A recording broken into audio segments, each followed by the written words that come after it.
بسم الله الرحمن الرحيم أعوذ بالله من الشيطان الرجيم بسم الله الرحمن الرحيم رب اشرح لي صدري ويسر لي أمري واحلل عقدة من لساني يفقه قولي ربنا زدنا علما يا كريم. Jazakallah khair for coming, inshallah. We're going to start our session. Last time we stopped at ayah number 36 of Surah Kahf. We'll start with a couple ayahs before so that we can get a sequence, inshallah. Or I can start with ayah number 32. Just we'll do a running translation. We've done the detail last time. أعوذ بالله من الشيطان الرجيم بسم الله الرحمن الرحيم واضرب لهم مثل الرجلين جعلنا لأحدهما جنتين من أعناب وحففناهما بنخل وجعلنا بينهما زرعا كلتا الجنتين آتت أكلها ولم تظلم منه شيئا وفجرنا خلالهما نهرا وكان له ثمر فقال لصاحبه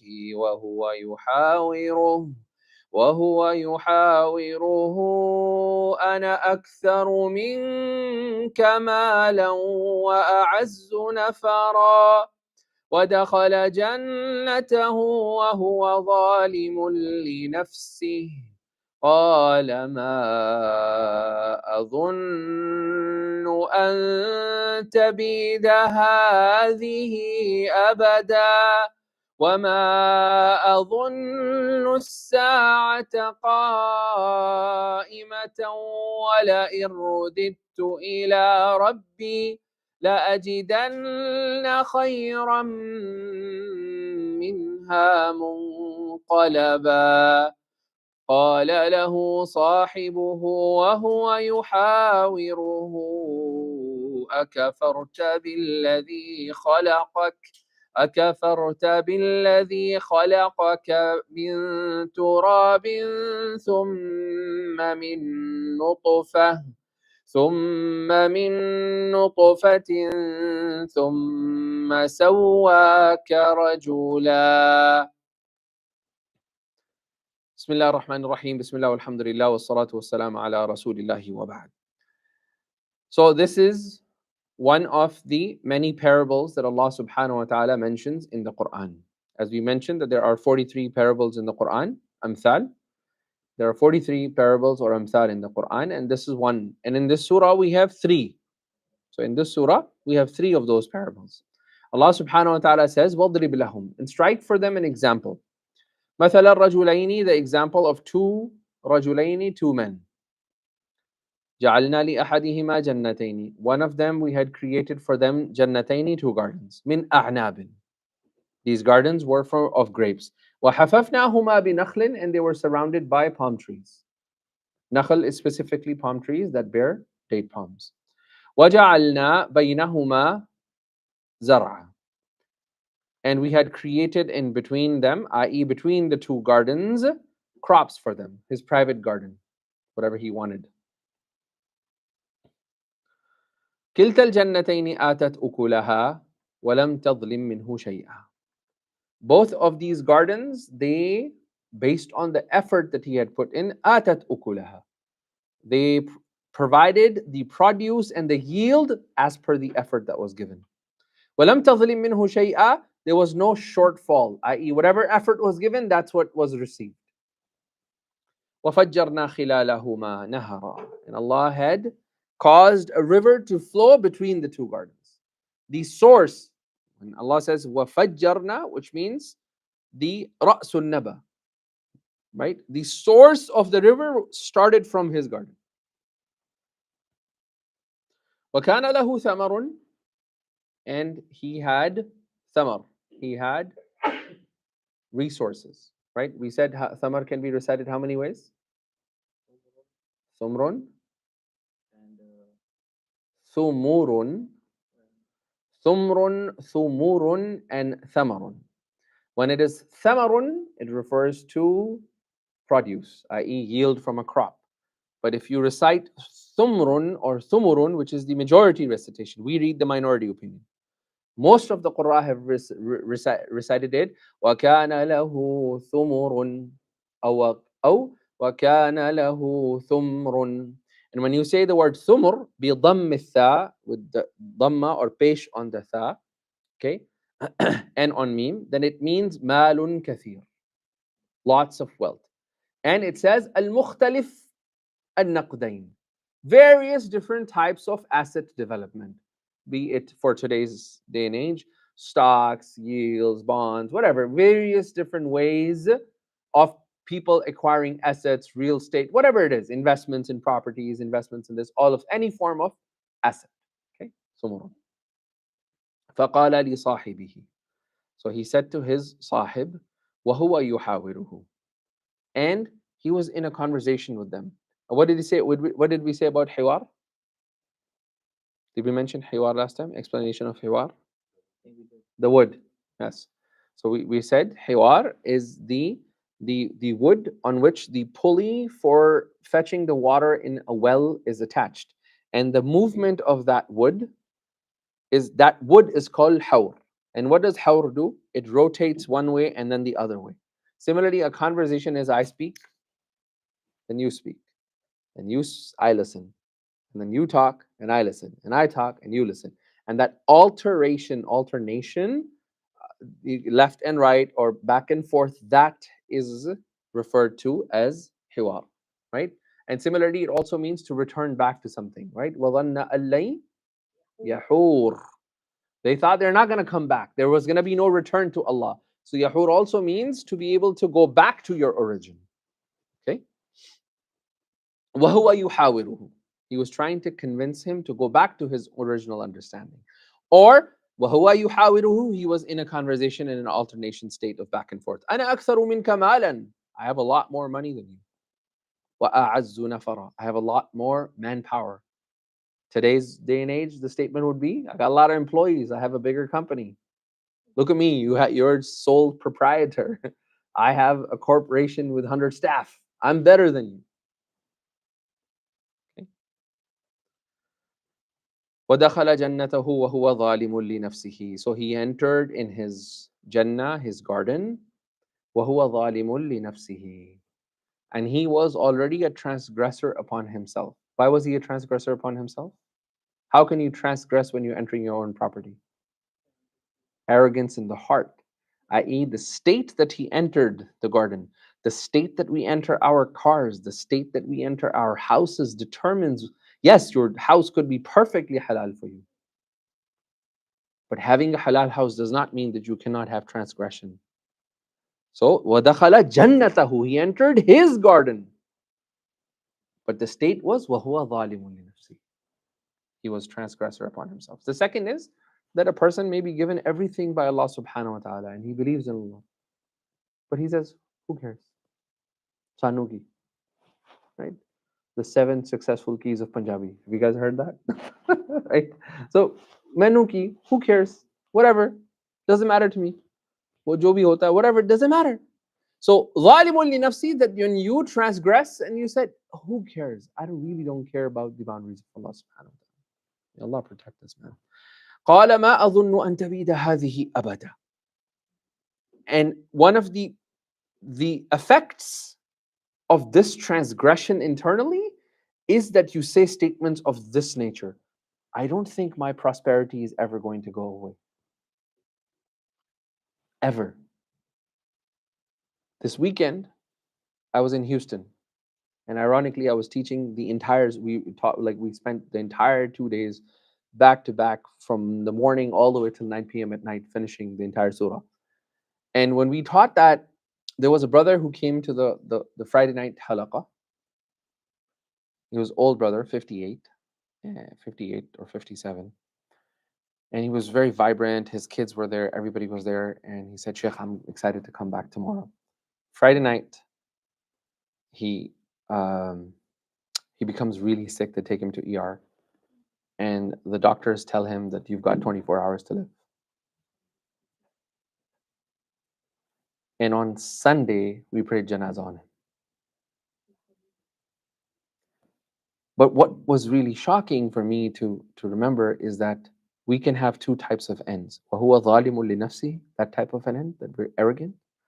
Or we can have an end where the person says, inshallah, I'm old, my kids are going to be here, but I'm going to bring my entire family to go and study the surah and make the intention and go back home with the right intention, and then Allah can take your soul. Right? And then when they talked about him, they said that this brother, he's been managing the parking of the masjid, managing the volunteer management, managing all the volunteers of the masjid for the past 15 years. Right? Hasn't skipped a beat. Right? So again, has Allah given us many of this? Yes, we have so much that Allah has given us, but how do we treat those bounties of Allah subhanahu wa ta'ala? That's what matters, right? وَمَا أَظُنُّ السَّاعَةَ قَائِمَةً, and I don't believe that Qiyamah is going to come. He said that either verbally or his actions were indicative of that. He was living a life like that. وَلَئِن رُدِدْتُ إِلَىٰ رَبِّي, and if I ended up going back to Allah subhanahu wa ta'ala, لَأَجِدَنَّ خَيْرًا مِنْهَا مُنْقَلَبًا, I will find way better reward than this. Look at what Allah has given me in this dunya. You think he's like, look at how he's treating me now. You think he's not going to treat me well when I meet him? You must be verily delusional. Right? And here's where we're going to begin our new sabah. قَالَ لَهُ صَاحِبُهُ, so his friend said, his sahib said, first lesson for us is we should always have a friend who can always put us in check. That's the first lesson here. You should always have a friend that can hold you accountable. And you have given him that liberty that hold me into check. Right? It could be your spouse, but better yet, sometimes it is better to have a friend who can put you in check and say, listen, man, you're crossing the lines here. Sometimes you need that. Right? I remember reading a book as a teenager. It's called The Smack on the Side of Your Head. Right? It's actually, I think, a smack on the side of your head. Right? It's about like how you need to have mentors who can actually wake you up sometimes out of your weirdness. قال له صاحبه, so he was his sahib, he was his friend, he was his companion. By the way, sahib is an interesting word. Let me get into that just quickly. So sahib can be anybody that accompanies an insan, anybody that accompanies you, right? So anything that accompanies you, whether it is haywan, or whether it is place, or whether it is time. Okay, haywan means human beings or janwar, insan or animal, doesn't matter, any living thing. Makan, so you can have sahib, any place that, sahibul makan, sahib, and then zaman, right? So Rasulullah sallallahu alaihi wasallam and Sahaba, they were sahib of zaman, and they were also sahib of makan. Okay? They were there. So, and this suhba, the word sahib, doesn't actually have to be materialistic suhba. So it could also be inaya. It could also be protection, care. So he was his sahib, i.e. he cared about him. I.e. he was either his physical sahib, or he was a friend who cared about you. Sometimes you have friends that are really far away, but you're still your sahib. And that suhba is ma'nawiyya. They're not physically with you, right? But they have this inaya and care for you. So it's a very deep concept, sahba, but that's all we need to know for now. قَالَ لَهُ صَاحِبُهُ وَهُوَ يُحَاوِرُهُ, he said to his sahib, and they were having a conversation, أَكَفَرْتَ بِالَّذِي خَلَقَكَ, have you done kufr with the one who has created you? Remember, the word kafarta over here is that he recognized Allah, but then he covered it. We said the word kafir, right? Kafara is to cover, right? And that's where you get the word cover from in English too. Cover, to cover something. So he covered. أَكَفَرْتَ بِالَّذِي خَلَقَكَ. So firstly, he is trying to remind him about his creation. And that's one of the best ways to wake up an atheist. How were you created? Okay, my parents. Oh, who created them? Who created them? Who created them? And it was a very quick, simple argument. Right? Somebody created the first insan, right? Who created that first insan? Right? And then you can have the argument. أَكَفَرْتَ بِالَّذِي خَلَقَكَ مِن تُرَابٍ. You were created with turab. ثُمَّ مِن نُطْفَةٍ. Then from a drop of semen. Then ثُمَّ سَوَّاكَ رَجُلًا. And then Allah fashioned you, سَوَّاكَ. He fashioned you, رَجُلًا, an absolutely perfect man, full man. Sawaka basically means تخليق الشيء بالإحسان. To manufacture or create something with absolute perfection. To create something with absolute perfection. Okay. And specifically sawaka is to create something with absolute perfection for the required task. تخليق الشيء بإحسان لأداء الواجب. That's the part of sawak. That Allah created us in the absolute perfect manner so that we can obey Him. Submitting to Allah, we were created naturally to submit. And if we don't submit to Allah naturally, then you will submit to some ism. Doesn't matter what it is, you are going to submit to some ism. Deep down inside, every person is going to submit to some form of an ism. Okay? ثُمَّ سَوَّاكَ رَجُلًا. Ya Allah.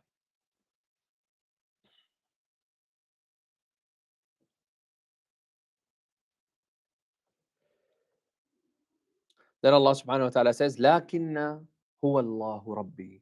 Lakinna over here is what? Lakin ana. But that hamza for grammatical magic has disappeared. That's all you need to know. Lakin ana. Like, as for me, huwa Allahu Rabbi. So he's reminding him that Allah is my creator. Okay? What is the difference between Allah and Rabb? Rabb is the one who creates. And Allah is the one who gives you intellect, but then demands your worship. So when we take Allah as our ilah, after He has been our Rabb, we have to submit to Him because He has given us aql. And that aql necessitates and Allah demands from us our submission. Your aql was given to you, so you submit. لعلكم no, Surah Tabarak, Allahumma salli ala Muhammad. No, Surah Tabarak. The first three ayahs. وَمَا خَلَقَ اللهم صل الذي خلق الموت والحياة ليبلوكم أيكم أحسن عملا. Right? Allah created the life and death, and the purpose is what? So that He tests us. And remember, the test is lifted if there is no aql. If a person does not have aql, غير aql does not have a test. So aql is the manatu taklif. They say this is the essence of what makes you responsible in the eyes of Allah subhanahu wa ta'ala. So Allah is the one that demands after giving you aql, the submission. So He's trying to remind him who Allah. Allah has given you aql and He demands for you submission. Rabbi, but He's my Rabb. وَلَا أُشْرِكُ بِرَبِّي أَحَدًا. And I don't do any shirk. I don't make other ilahs with my Rabb, creator, anyone else other than Him. Now, this is where he's rectifying his aqidah. Right? He's saying, somebody, you were wrong, you need to rectify. Over here, many of the tafsir books have written a very beautiful, they digress a little bit, but it's a very beautiful discussion to be had. And the discussion is on the angle that Allah subhanahu wa ta'ala, at what point does it become wajib on me to tell somebody that they're wrong? Okay. So what they say, the ulama, they say, and I'll summarize it in a very quick format. Number one, it is wajib, i.e., you will be held responsible in the eyes of Allah subhanahu wa ta'ala if you know that if you tell someone or somebody this is the right way to do something and they will respond with a positive response, if you know 100% in your heart they will respond positively, it is wajib on you to tell them. Okay, as Imam Ghazali also mentions this, it becomes wajib. So if I say to someone, listen, your socks are torn, you can, I'm not pointing at you, but like he's like my socks, your socks are torn, your wudu was not complete, your salah was invalid. So if I have the certitude, you could be wrong, but you're certain at the point that if I correct them, they will go and fix it. Then it becomes wajib on you to correct something, right? But again, make sure that you also have 100% certitude that what you're telling them is right and wrong. You have to first have that yaqeen. Okay. Number two, if you're between 51 to 99, even if there's like an ounce of doubt that maybe this person will react negatively or they may not take it very positively, right? Then it becomes a sunnah for you on you. If you do it, you did a recommended act, positive, negative consequences. But if you keep quiet and you don't, it's fine. It becomes a mubah act, i.e., Sharia is indifferent. It doesn't recommend you, it does not stop you. If you're at a 50-50, you really not know the person, you're in a new space, there's something really wrong in something you notice that has to be corrected, and it's a major issue of Islam. You want to correct that, but you're 50-50, you don't know the environment, you don't know if they're going to respond positively, but you also don't know if they're going to respond negatively. You don't have enough information to make a decision, then it's mubah. Whether you do it or you don't, it's all equal. Sharia is equal on that. When you know anything below this, if you know that you're going to say to someone, stop this, and they will react negatively to it, maybe they're giving signals, maybe they're, I don't know, they're agitated, maybe they're not in the right state of mind, whatever the case is.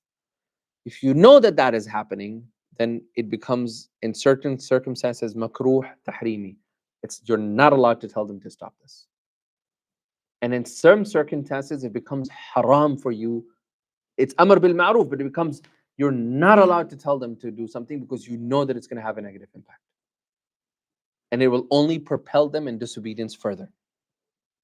Okay? The example of that is, for example, Ibn Taymiyyah, rahimahullah, he was walking, and as he was walking with his students, they saw Mongol soldiers with Muslim soldiers drunk.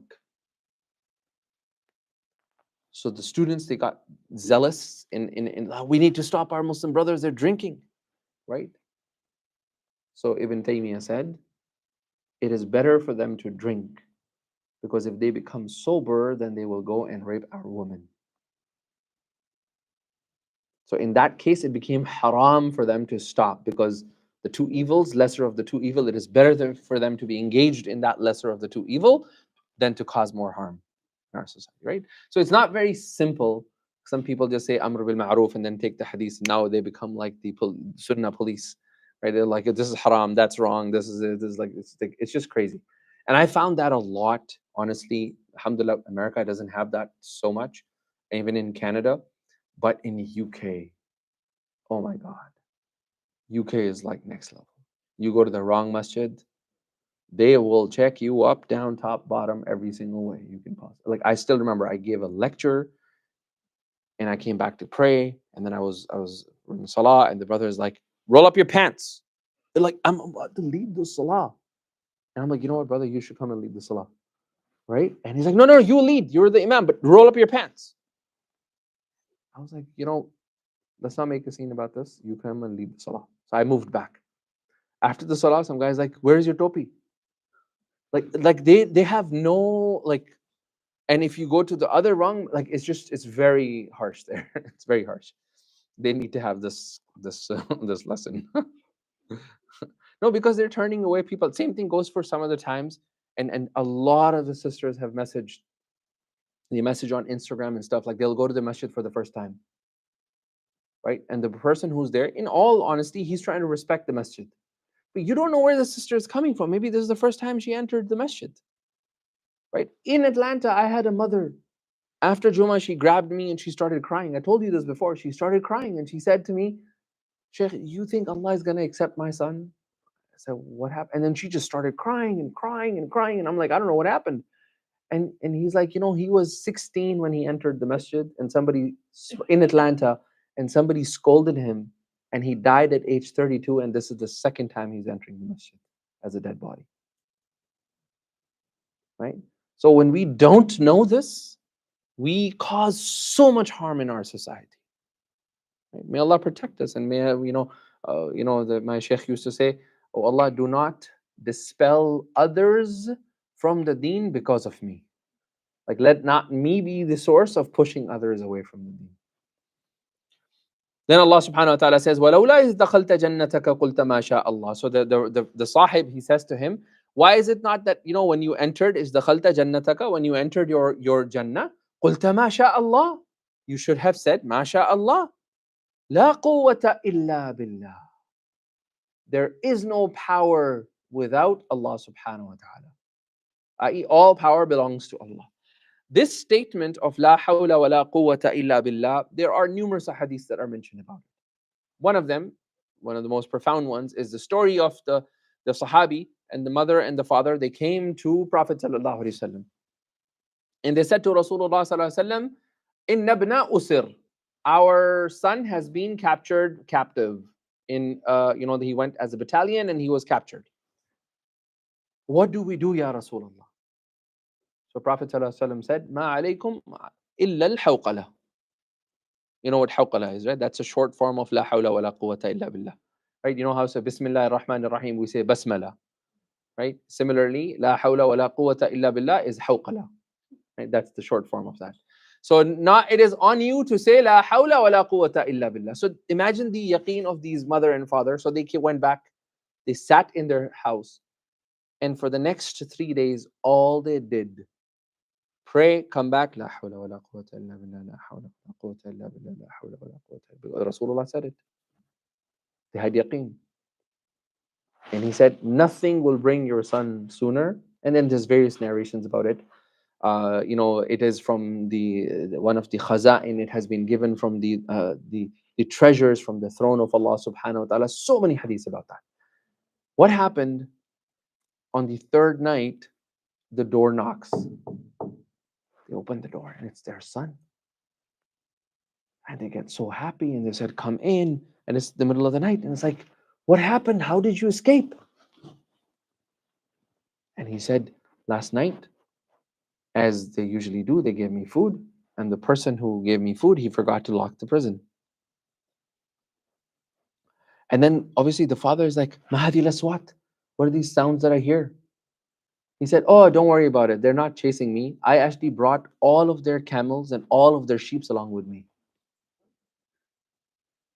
So they went back to Rasulullah sallallahu alaihi wasallam. Said, Ya Rasulullah, not only did our son came back, we all became millionaires from their times. Then he said to them, tell them what happened. It's like, you become, I'm not telling the story, you tell your story. And that's how we got to know the story, right, from the Sahaba. So, La hawla wa la quwwata illa billah is such a powerful thing, right? In our society, I think as people, when we go through difficulties, La hawla wa la quwwata illa billah is one of the fastest ways to get out of trouble. إن ترني أنا أقل منك مالا وولدا. And if you see me that I have less offspring, i.e. children, and I don't have a lot of wealth, don't worry about this part. Right? Don't worry about this part. Why? فَعَسَىٰ رَبِّي أَن يُؤْتِيَنِي خَيْرًا مِّن جَنَّتِكَ. I have lots of hope in my Allah. He can give me خَيْرًا مِّن جَنَّتِكَ. He'll give me a Jannah better than your Jannah. وَيُرْسِلَ عَلَيْهَا حُسْبَانًا مِّنَ السَّمَاءِ. And Allah can send on your Jannah, which is in Allah's control, a thunderbolt. فَتُصْبِحَ صَعِيدًا زَلَقًا. So it will turn into barren wasteland. Okay? Zalaqa is a land in which if you pour water, the water just flows over. It doesn't get absorbed. Okay? It doesn't seep in.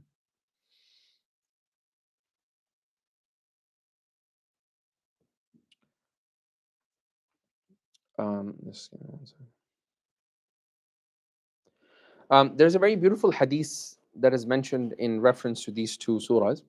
Ja'far al-Sadiq radiallahu anhu, he says, and Ja'far al-Sadiq radiallahu anhu, he was known as alimun bi kunuz al-Quran. Right? So he had knowledge of all the treasures of the Quran. Right? So they used to call him كان عالما بكنوز القرآن. He was an alim with all the little secrets and treasures of the Quran. He knew all of that.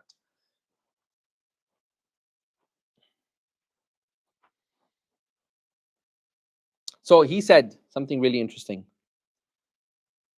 عجبت عجبت لمن خاف ولم يفزع إلى قول الله تعالى حسبنا الله ونعم الوكيل. I really shocked, and I find it very strange that if somebody finds themselves in a fearful situation, وَلَمْ يَفْزَعْ, and they don't hastily go back to this ayah of the Quran, حَسْبُنَ اللَّهُ, Allah is enough for us, وَنِعْمَ الْوَكِيلُ, and what a great disposer of affairs He is. Right? فإني سمعت رسول الله فإني سمعت الله بعقبها يقول. So I heard Allah subhanahu wa ta'ala say after that. What's the ayah after that? If you say حسبنا الله ونعم الوكيل, آگے فانقلبوا بنعمة من الله وفضل ولم يمسسهم سوء.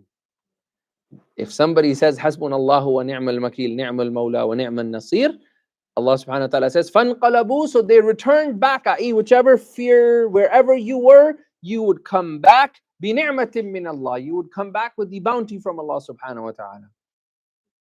Right? وَفَضْلٍ, and more than bounty, abundance from Allah subhanahu wa ta'ala.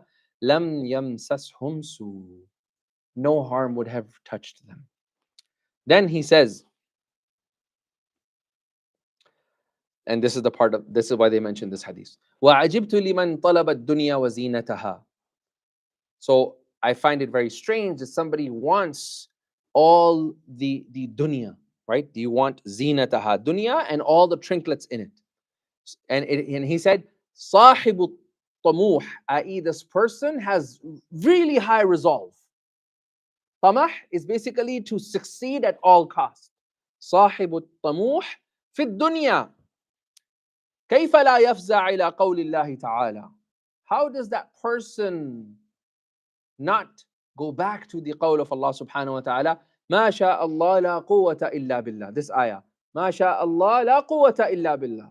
Whatever Allah wills, and there is no power other than the power of Allah subhanahu wa ta'ala.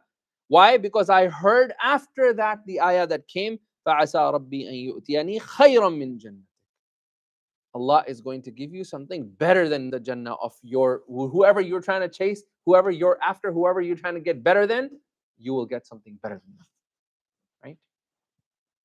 So this is a story that's usually mentioned in different tafsir books about that. أو يصبح ماؤها غورا فلن تستطيع له طلبا. Allah can also do this. This water of yours, وفجرنا خلاله ما نهرا. We created, right, the source of the river. وفجرنا, i.e. the source of the river was from His garden. So it is very possible that Allah subhanahu wa ta'ala can take that water of yours and it becomes غورا. It completely goes into the earth. فلن تستطيع له طلبا. You're not going to be able to find it. Right? There's an interesting story mentioned about an Orientalist, and many of the tafsir books of the 40s and 50s, tafsir books of the 30s, 40s, and 50s, they mention this. Even Shaykh Sha'rawi mentions this in his recorded tafsirs and stuff. And the story is that there was an Orientalist, when he came across this ayah, he said, this ayah does not make sense. And as he was having a conversation with some of the group of ulama, he said, وَأَنَا أَسْتَطِي لَهُ طَلَبًا. I can bring the water. If Allah takes the water away, like what kind of, this is a geology, very simple. We'll dig a borehole and we will just bring water out. What kind of miraculous, what are you talking about if Allah subhanahu wa ta'ala takes away the water? That's not possible. So the ulama, they say, the minute he said that is not possible, فَغَارَتْ مِيَاهُ عَيْنِهِ. His water of his eyes disappeared at that moment. And there were 17 or 18 scholars who all witnessed that in the 60s or 70s. And for the rest of his life, he was dependent on eye drops. He had to put saline eye drops every 15 minutes to keep his eyes wet. Right? So, and this is how it also tells us that, any people who have this arrogant attitude towards the Quran sometimes, Quran to samajh nahi aaya. What is this old people stuff? What are you guys reading about 1500 years? What is this? Like, when we have these type of lashing out against the Quran, we should be very careful about that. It can come back and haunt us. It can come back and a lot, because this is the kalam of Allah. We can't joke about this. وَأُحِيطَ بِثَمَرِهِ. So what happened? Allah subhanahu wa ta'ala took away his prosperity. And uhita basically means that Allah subhanahu wa ta'ala's decree completely encompassed him. Notice the imagery here. His Jannah, Allah had given him, وَحَفَفْنَاهُمَا بِنَخْلٍ. Allah gave him a garden that was completely surrounded. Right? And Allah then surrounded his garden with his will. There's a subtle imagery here. Right? And this is called balagha, right? That the first you were given a garden, and then the decree of Allah then encompassed you, and that garden was of no avail to you. وَأُحِيطَ بِثَمَرِهِ فَأَصْبَحَ يُقَلِّبُ كَفَّيْهِ عَلَى مَا أَنْفَقَ فِيهَا. All of that prosperity disappeared, and all he was doing is taking his hand, يُقَلِّبُ كَفَّيْهِ, moving his hands like this, because he had spent all of his wealth in building that prosperity. وَهِيَ خَاوِيَةٌ عَلَى عُرُوشِهَا. And it had collapsed on its trellises or on the roofs. يَقُولُ يَا لَيْتَنِي. And what was he saying? يَا لَيْتَنِي لَمْ أُشْرِكْ بِرَبِّي أَحَدًا. I wish I had not associated anybody else with Allah subhanahu wa ta'ala. Anyone else. بِرَبِّي أَحَدًا, with my Rabb. Now he comes back, بِرَبِّي. Now he affirms that this was my Rabb. He is my Rabb. بِرَبِّي. Now he affirms that he's my Rabb. Over here, the ulama, they say that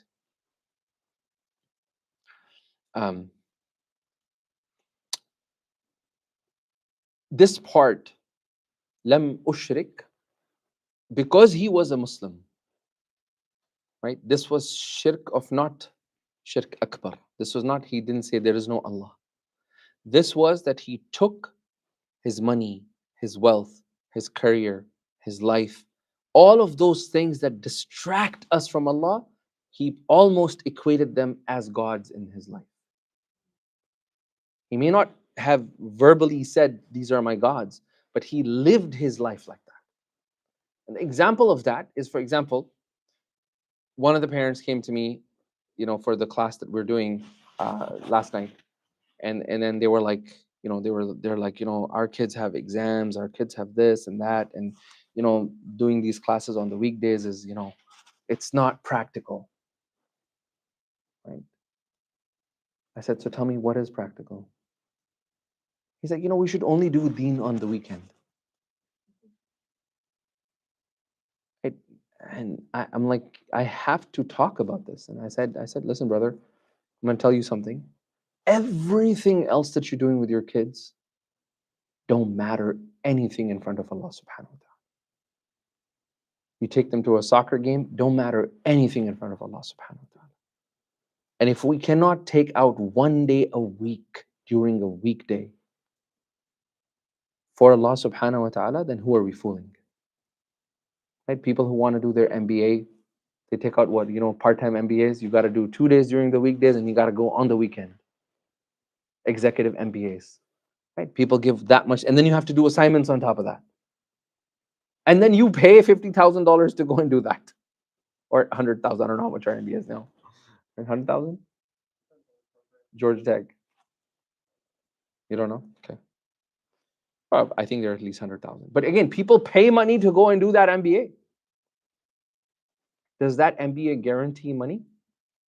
No. It's a false promise that was sold. Allah is not selling us a false promise. Right?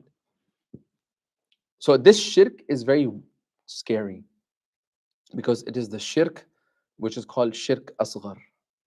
Right? It's the subtle associations that we do sometimes, even in worshipping circles. When we start praying because we want to make sure that everybody else knows that I'm a guy who comes to masjid.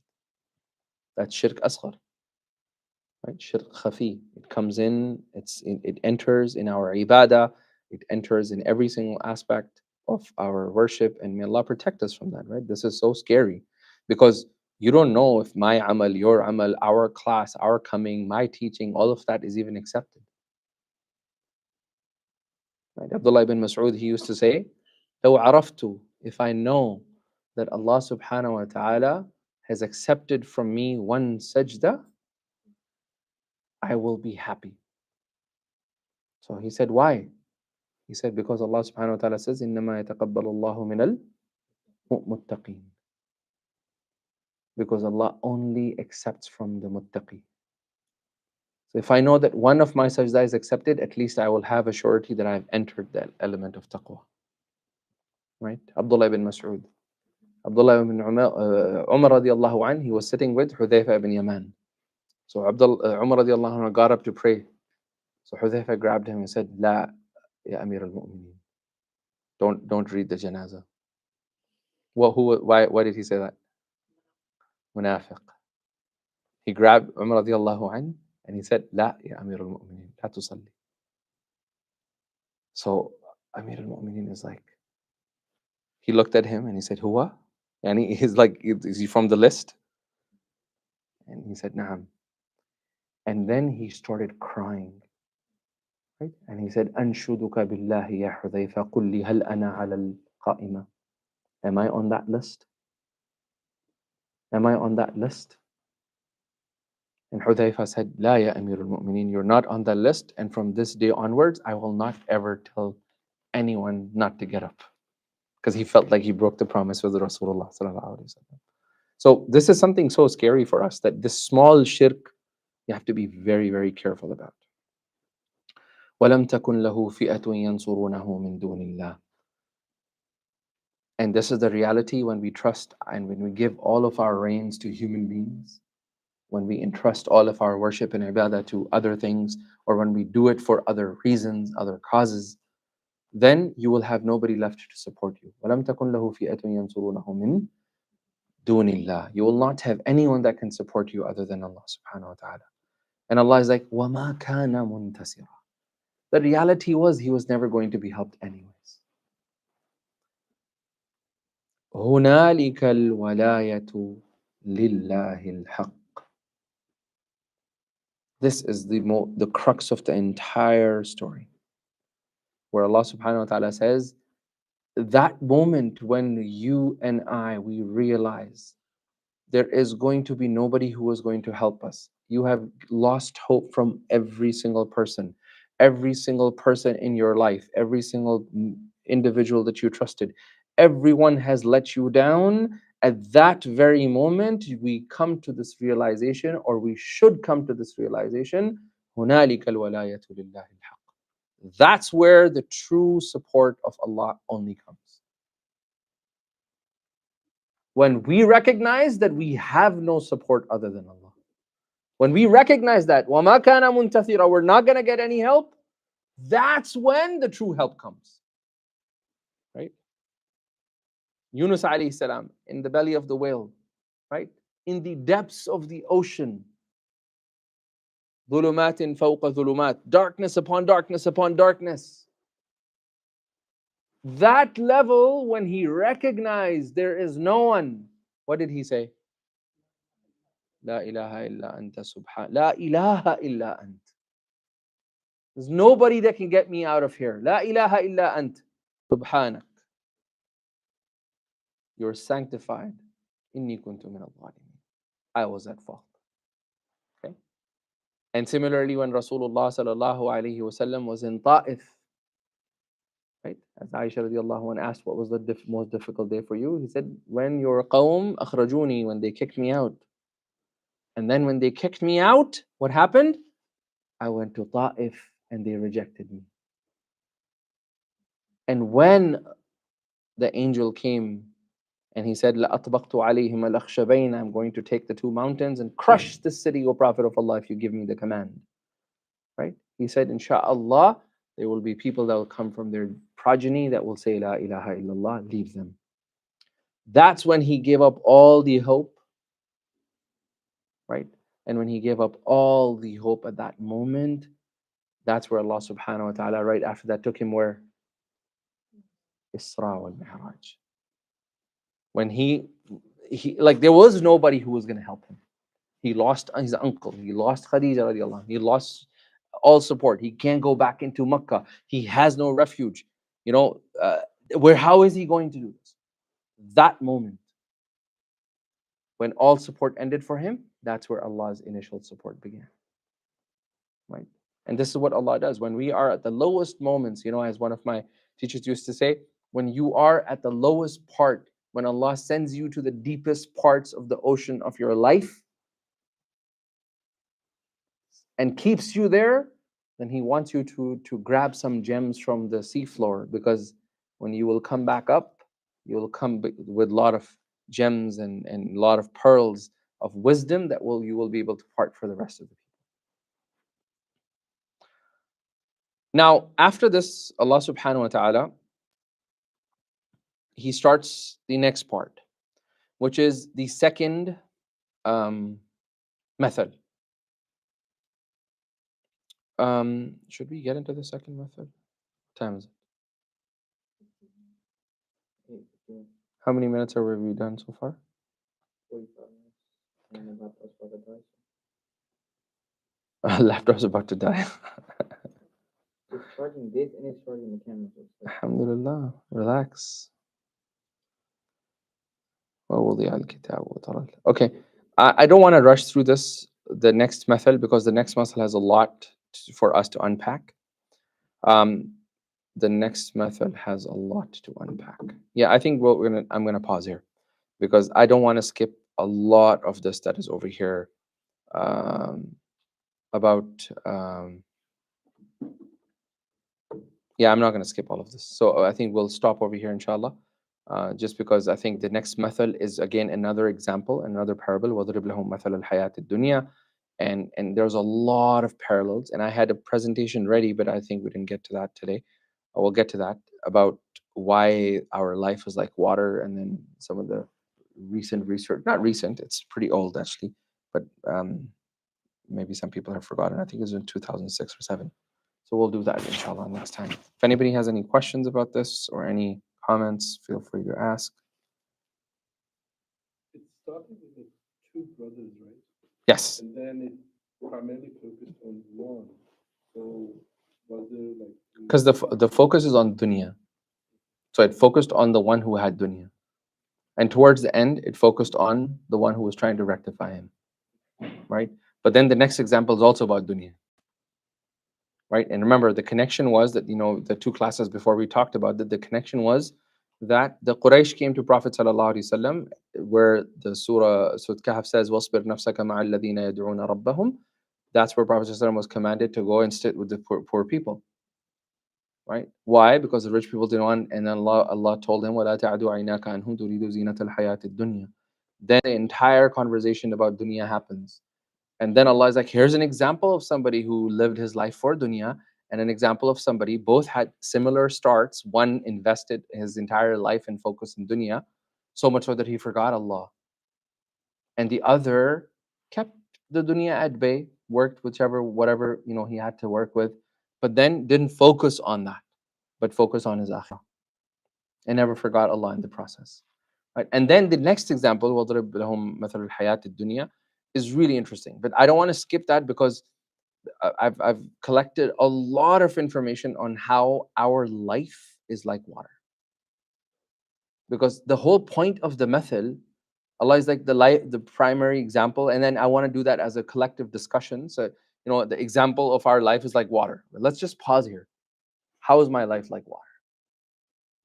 Do you ever think about that? And it's water, كَمَاءٍ أَنزَلْنَاهُ مِنَ السَّمَاءِ.